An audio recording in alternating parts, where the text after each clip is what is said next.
Hello everyone, আরও একটা নতুন ভিডিওতে আপনাদেরকে স্বাগত জানাই। আজকে দেখাবো ধুবড়ী টু ফুলবাড়ি ব্রিজের মিডিলের অংশ।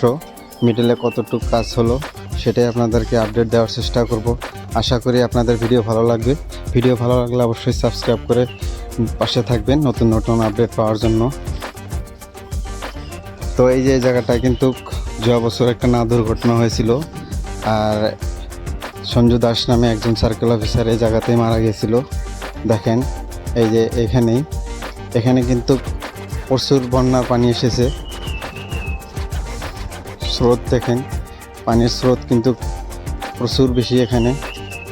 আর যার জন্য কিন্তু এখন কিন্তু কাজ বন্ধ আছে ধুবড়ী টু ফুলবাড়ি ব্রিজের। আমরা কিন্তু মিডিলের অংশ থেকে দেখানোর চেষ্টা করছি, কাজের আপডেট দেওয়ার চেষ্টা করছি ধুবড়ী টু ফুলবাড়ি ব্রিজের।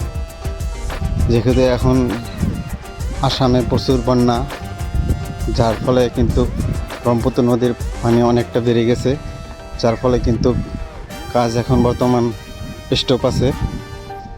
কিছু কিছু কাজ হচ্ছে, প্রায় কাজই বন্ধ আছে। তো ভিডিও শেষ অবধি দেখবেন।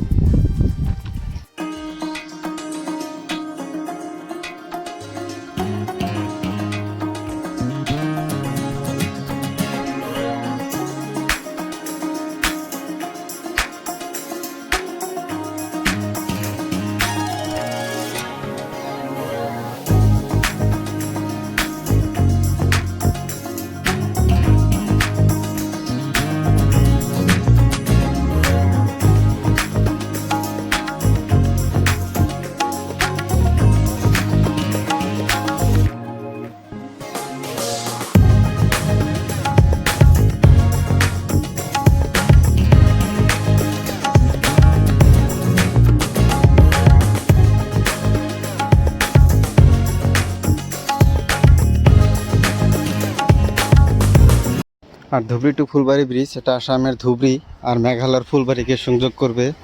আর এটার দৈর্ঘ্য প্রায় 19 কিলোমিটার প্লাস হবে। আর এটা কিন্তু ব্রহ্মপুত্র নদীর ওপর দিয়ে হইতেছে। আর ইন্ডিয়ার second longest river bridge Dhubri to Phulbari bridge, near Bangladesh বর্ডারের কাছে, আসামের একদম শেষ প্রান্ত। আর এটা আসাম এবং মেঘালয়কে সংযোগ করবে। আর দুই রাজ্যের কমিউনিকেশনের সাথে সাথে নর্থ ইস্টেরও কমিউনিকেশন অনেক ভালো করবে। যাতায়াত যোগাযোগের সাথে সাথে বাণিজ্যিক ক্ষেত্রেও কিন্তু অনেকটাই লাভান্বিত করবে এই ধুবড়ী টু ফুলবাড়ি ব্রিজ।